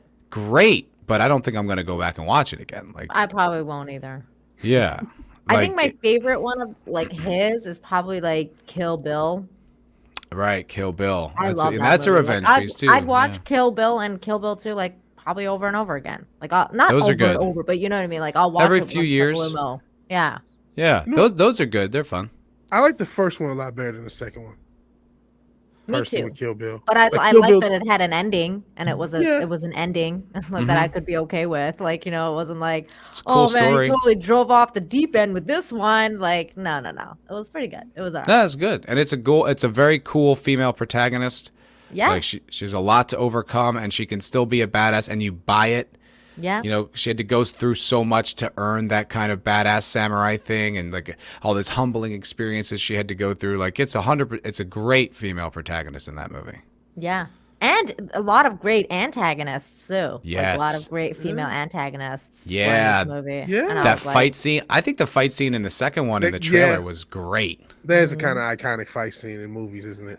Really good. I liked a lot of the second on the second like watch through or third watch through. I really enjoyed the second movie more. Not more, but like I appreciated it more than I did the first time because I liked the kind of slowed down stuff.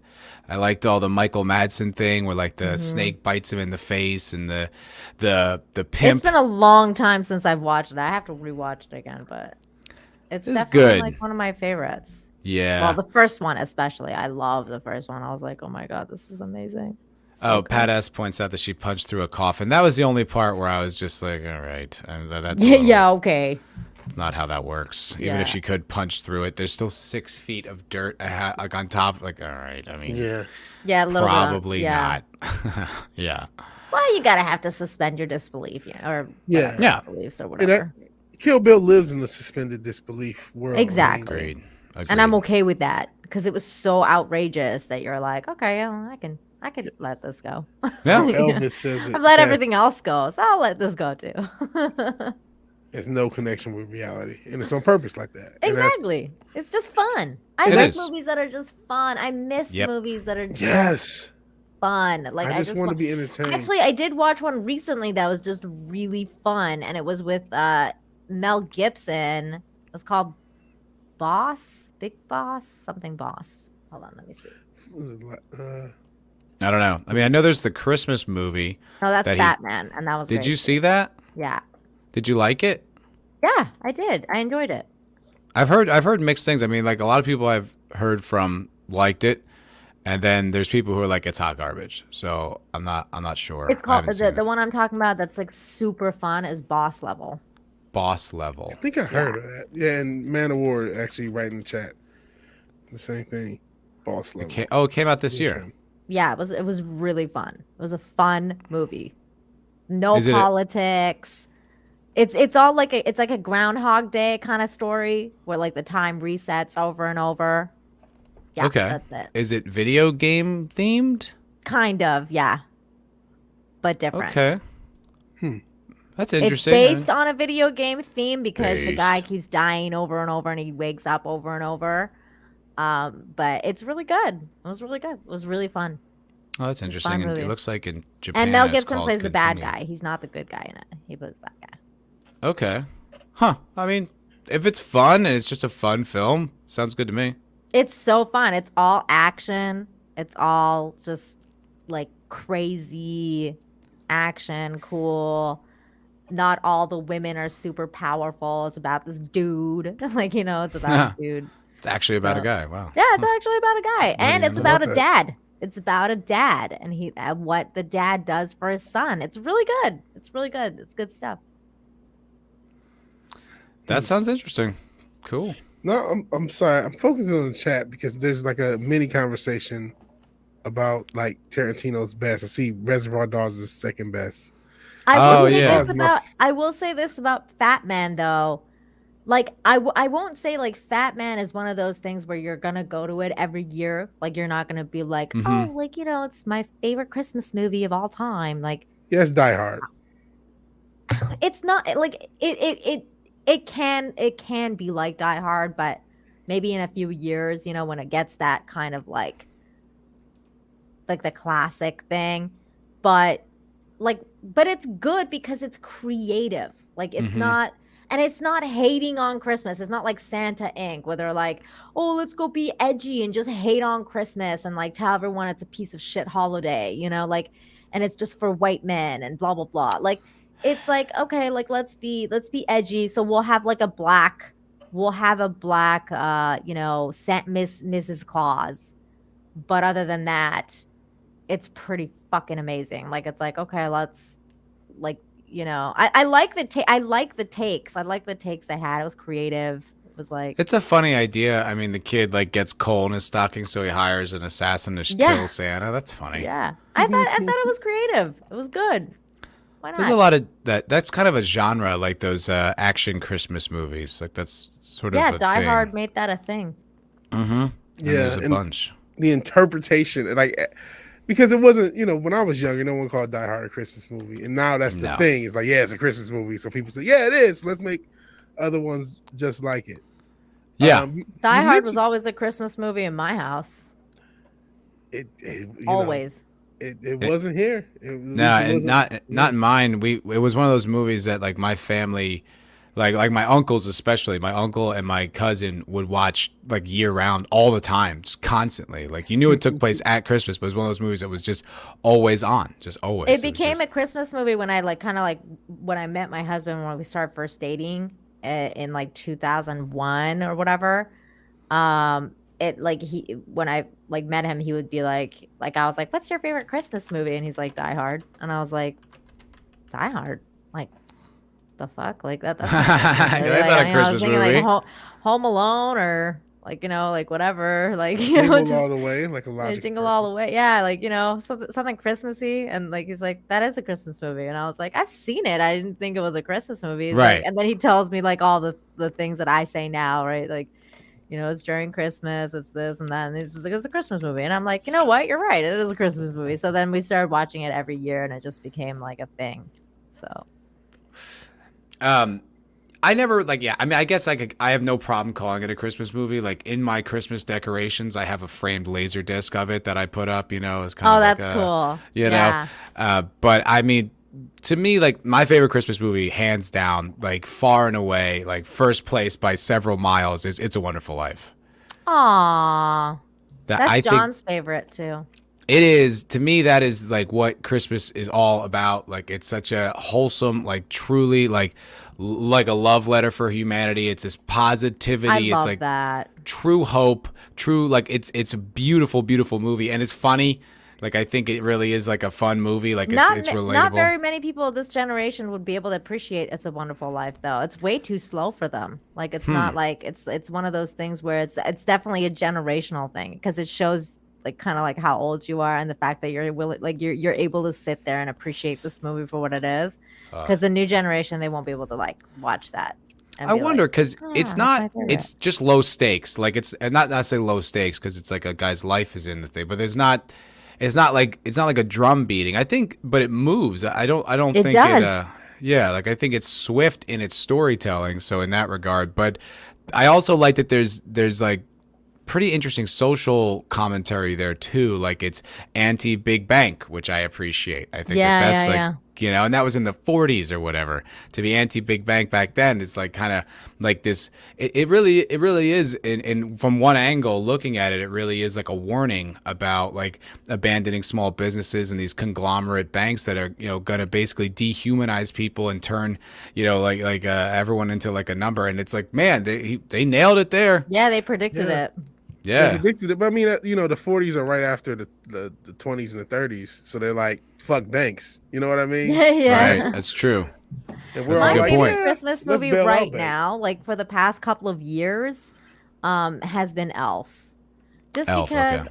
I fucking love like how bright it is. It's all about Christmas. It's all about Santa Claus. It's just so fun to watch, and it's just so like it's just so just fun. Like, and it's not like weird. Like people aren't swearing in it, and like I don't know. It's just wholesome, family fun, and I like that. I like the singing in it. You know, I actually wonder- like that girl that's in it. What's her name? I forget. I don't know. found out through her, like the one that plays like Elf's girlfriend or whatever, the one he meets. I found out that she actually sings, and on Spotify. Oh, Zoe Deschanel? Yeah. She Oh, actually okay. sings, and she actually sings like folksy Christmas songs, and she brings out like singles like pretty much every year. And I love it. Like I have her albums on like Oh, that's cute. on my Spotify, and I listen to like her folksy Christmas songs. Her band is called She and Him, I think, or Him and Her. Yeah, Him and Her. Oh, okay. Yeah. I mean, she's in one of my favorite movies in Almost Famous.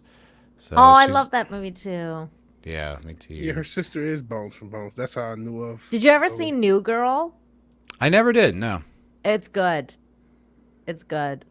Yeah, I saw- never gave it a shot. saw it when it came out, but I didn't watch it. It's good. I never saw it when it came out.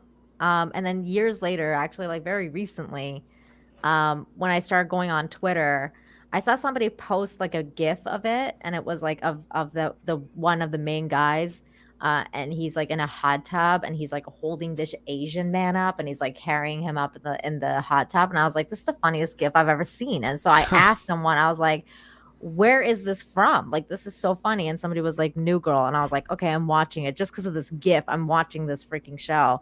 And it was really good. It was good. What's the comedy style? Is it single cam style, like no laugh track? I forget if there's a laugh track, but there is. I don't It's think a it sitcom. is. It's a sitcom style. So I don't think there is a laugh track. No, I don't remember a laugh track. And I don't think it's single cam either.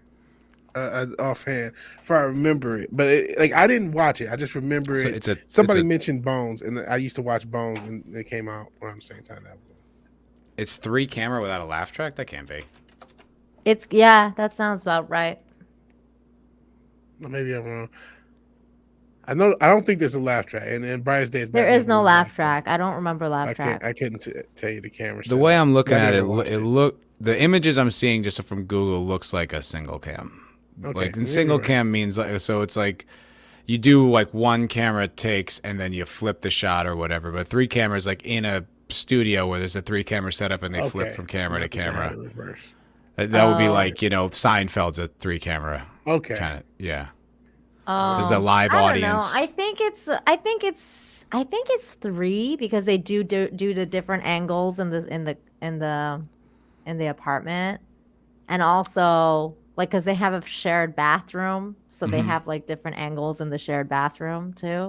Well, if like every episode has like the same angles, then you know it's like a 3 camera. Like if it's always like, you know, whenever you go to Jerry's apartment, it's the same angle Right, it's every the same time. angle. I see what you're saying. Yeah. Yeah. Because it's a live studio, so there's like behind them is like, you know, bleachers where there's like a live studio. It's not Live a live audience. studio. So, Okay.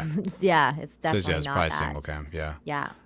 That's interesting. Yeah, well, I'll check it out. I mean, there's definitely a line where entertainment became propaganda, and it's kind of like that's funny that you mentioned that because New Girl was like on the crust of that timeline. Mm-hmm. So and I think that they handled it beautifully too, because the funny part is that it started I think in 2013, 2012, 2013ish. Okay. And I like because it's finished now, but it went through that phase of Donald Trump running for president. So that you were going through that phase, and they actually had an episode where they're talking, like the characters are talking about the election and who should vote, like what are you voting for, and blah blah blah blah blah. Interesting. Because you have you have a very Republican guy in the show, and he's a Republican character, and he's been like, he's a Republican character from the very beginning. Like he's always talked about being a Republican and blah blah blah blah blah.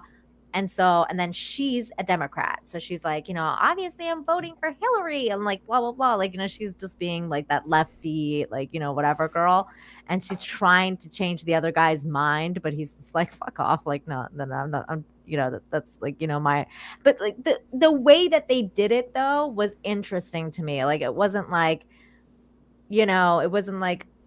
oh yeah, I'm just going to turn the Republican guy into a lefty because we are all against Trump now, and we have to be against Trump now, and like all this stuff. Like, they actually talked about the issues that people were facing back then, like having friends who are completely in a different party, and that conversations that are going to be had and stuff like that. So I really like how they handled it in that. There's like a maturity with the conversation. There was. Like, and then right around that time it finished. Like the show ended right around that time, which I thought was, again, another good move that they did, end the show around that time, because there was nowhere else to go. You know what I'm saying? Like, because at that time it was getting really divided, and their jokes just would have like been.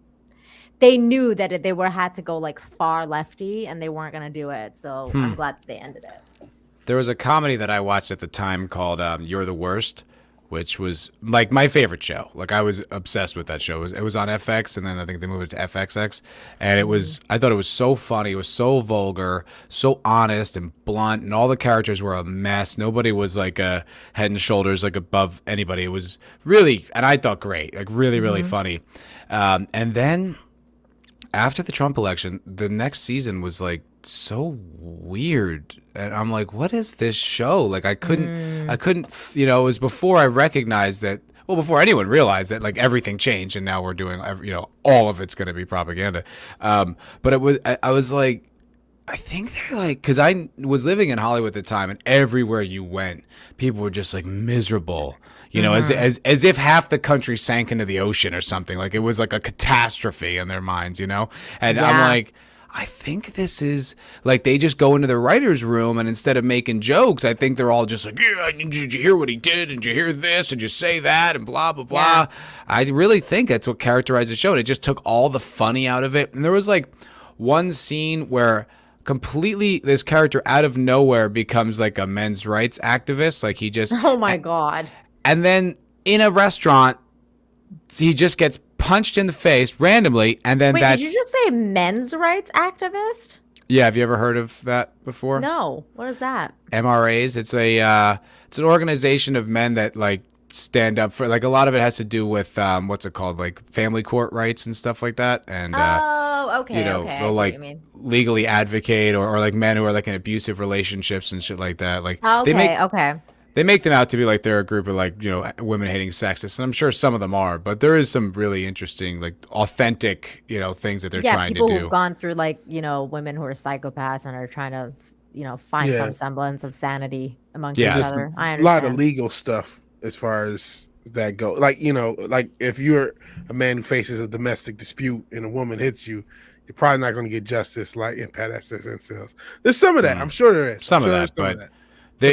Watch the documentary The Red Pill if you really want like a very insightful take, because the woman who made it, this Casey J, I think her name is a documentarian. She was like kind of a left wing, like woke SJW kind of like documentarian. So she heard about this group called the MRAs that hate women and are all over Reddit, and they and so she made this documentary like trying to expose them. But like along her journey, she kind of realized like, there's something to this. This isn't all just like hating stuff. And like by the end, like she has this conclusion where she's like, I'm not going to be an active like men's rights activist, but I don't consider myself a feminist anymore. And it was like fucking oh beast. Wow, yeah, that sounds powerful. It's a really powerful documentary. I see people in the chat bringing up It's Always Sunny in Philadelphia. I'm a huge fan of that show. I don't know if you're a fan or not, but I loved, adored, like I still quote it in my mind, the first 2 seasons. Like I love it. Like I just loved everything about it. I thought it was so funny. And I just always felt like after that, the tone changed and it just was not my style of humor any longer. oh, okay. No, it's just got still definitely silly. my style. Yeah. Yeah, no, I know people love it. It's very still dark on the air. and very fucked up. And yeah, I'm so excited for the next season to come out.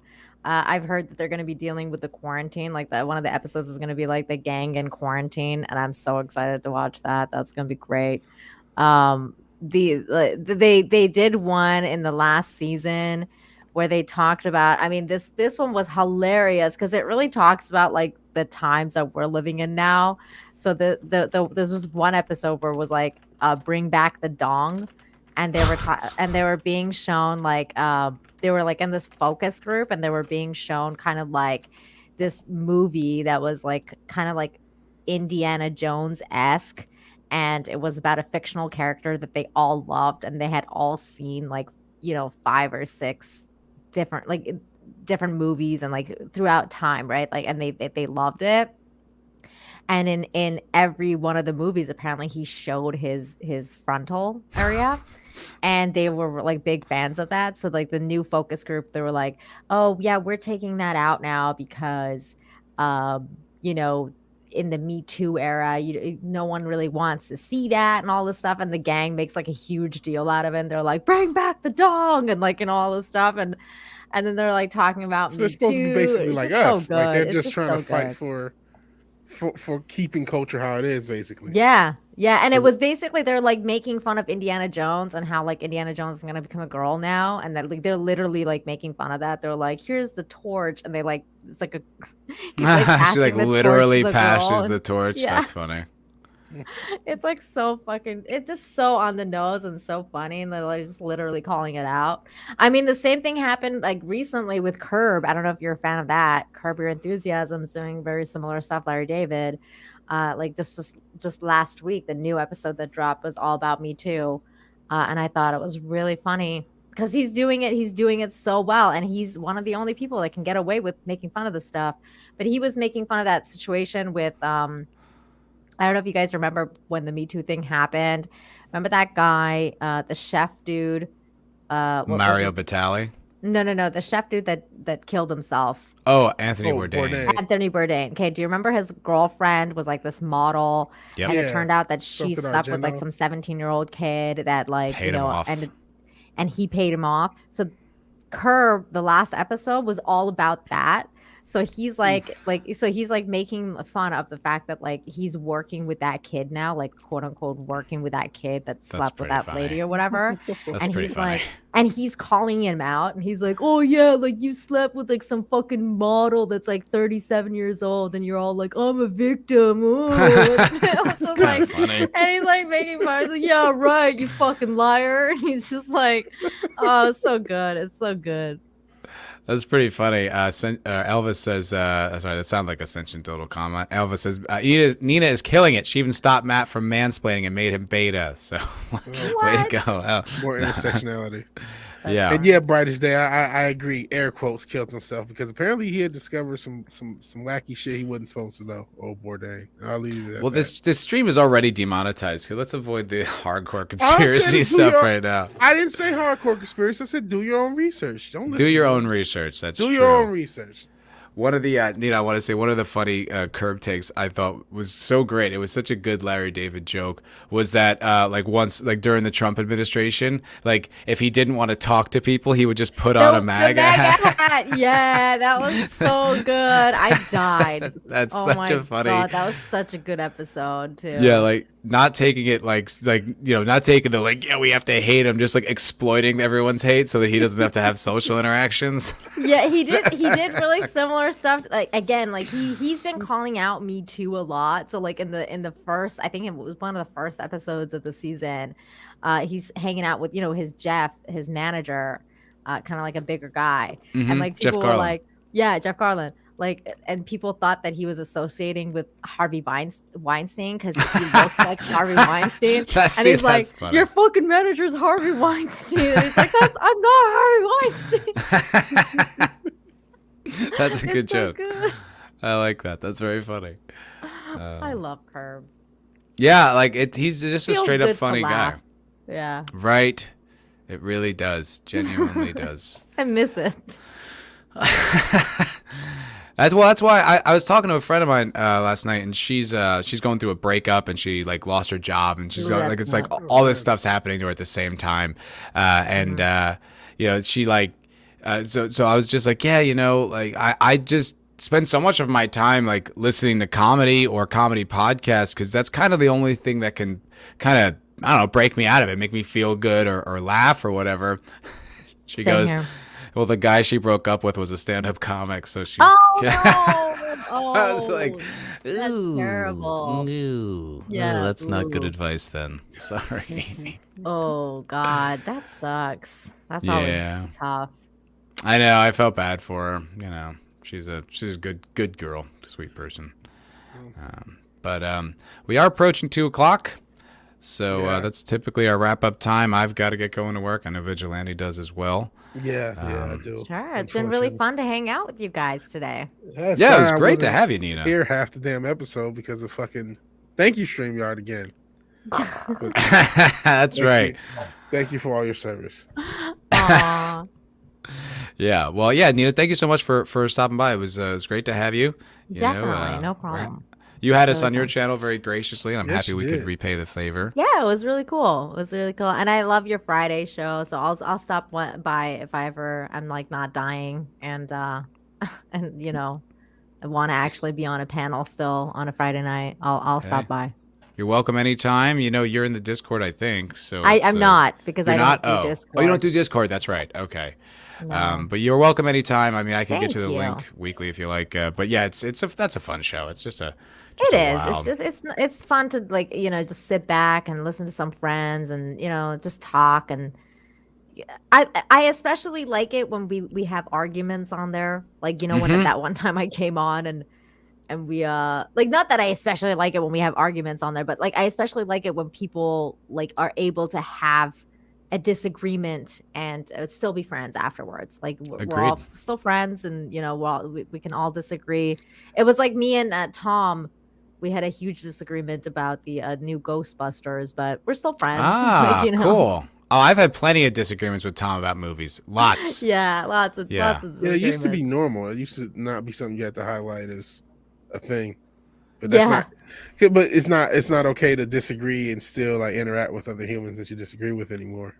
Yeah. So we gotta change that. 'Cause Elvis is asking about The Expanse. I think the Expanse comes out Friday, as I understand it, right? Yeah. So, like I said, I'll be putting out videos probably Saturday morning is probably when it's going to come out, because I can't figure out a way to live stream that would not conflict with Friday Night Tights or the Cocktail Lounge on Fridays. I think. Yeah, we're gonna be on my channel. We're gonna be talking about it Sunday night, 9 Eastern, and I think Gary's gonna come on. So that's awesome. That'll be fun. That'll be fun. That's great.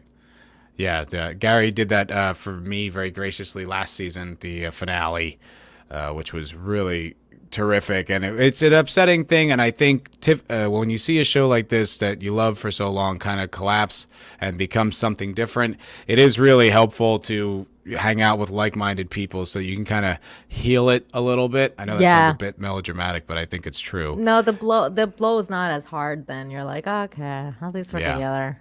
Yes. Yeah, and at least someone else sees it. I'm not alone in my, observations. What's it? Sean the Movie Man says, wow, what a great stream. Nina is awesome. Aww. Thanks, guys. You're very welcome. Thank you. You guys are awesome in the chat. I love the chat. Awesome. Ditto. Yeah. Elvis says it'll be out tomorrow afternoon where you are. Really? Oh, what? okay. Well, maybe I have Friday. the night off, so maybe I'll do the stream. If it's available, I'll do a live stream on Thursday about it tomorrow night, if that's possible, because I have the night off. So perfect. Great. Cool. Well, awesome stream. Culture Crime Fighters 42, 43. Yep, What number 42, are we? 42. 42. If you guys are interested, catch me later on my channel. I'll be going live for Breaking the Narrative, hanging out and talking about Clown World stuff. You know, just news of the day and the week and stuff that's freaking nuts. So Yeah, I'll be talking sub about to that. Nina. Her YouTube channel's in the description, so give her a sub, give her a follow on Twitter. She's a great friend of this channel and a friend of the community, the fellowship. And you can always check us out, you know, on our channels. Make sure you sub to Vigilante Williamson if you haven't, because next week we're on his channel. We swap back and forth. We always have to say that because not everyone knows that. And if you want to, and one place you can get all the episodes in order in their entirety is on Spotify, iTunes, Google Podcasts, anywhere you get podcasts. This is uploaded Thursday mornings, so we follow that right up. So please check us out there. Some people are giving us reviews on iTunes. We've gotten a few 5-star reviews on iTunes, so much so that we're actually charting. It's actually charting, so it is helpful. It's helping. If you guys can, if you have the time. That's really nice. Yeah, it's really generous. We're a real podcast. We're not joking. We're serious. No, serious. Please, wow. So please check us out, please. And we're. I forgot it was top 200 or something. I'm like, something like that. Yeah, it was like 100 and the highest I thought I saw was like 160 or something like that. I'm which like, there's a lot of motherfuckers Is doing it a podcasts. visual podcast or is it like it's like just audio. We just audio. upload the audio. Yeah, it's through a website called rss.com. It's just it's podcast hosting. It's like a you can pay for like a yearly subscription, and then it just goes automatically to Spotify, iTunes, Google Podcasts. Like, yeah. All right. And it's a good place to like get another, at least other audience or people who don't go to YouTube to find podcasts and sure, of course. You know, make us uncancelable because I don't know what it is, but YouTube seems to have it out for me and Vigilante. I'm back. I was in the 670s. You're white and male, I feel. Well, I'm black. What the hell? I'm black. Yeah, and they don't know. body positive. They don't know that. You're not on camera. That's true. That's true. I haven't been on camera as much. They can tell. I don't sound They probably think you're a Caucasian. white guy that's hanging out with this other white guy. That's right. This toxic male. Because black and white don't hang out together. Unless you're woke. Well, thank you so much to the chat. I really appreciate you guys hanging out. Pat S. Red Shirt just getting here. Awesome. Thanks, buddy. Keely, Elvis, Draco, Sentient Dildo, Man of War 665, George Hilton. Everybody was hanging out. Sean Movie Man, E. Clay Thompson. You guys are terrific. Brightest Day. Kai. Shout out to whoever said. What was it? Who was it? Hell yeah. Gandalf identifies as White Wizard. So thank you. Nice. Gandalf. Thank you, Gandalf. And we'll see you guys all next week on Vigilante's channel. Have a terrific day. Good night. Bye, everybody. Bye. Peace.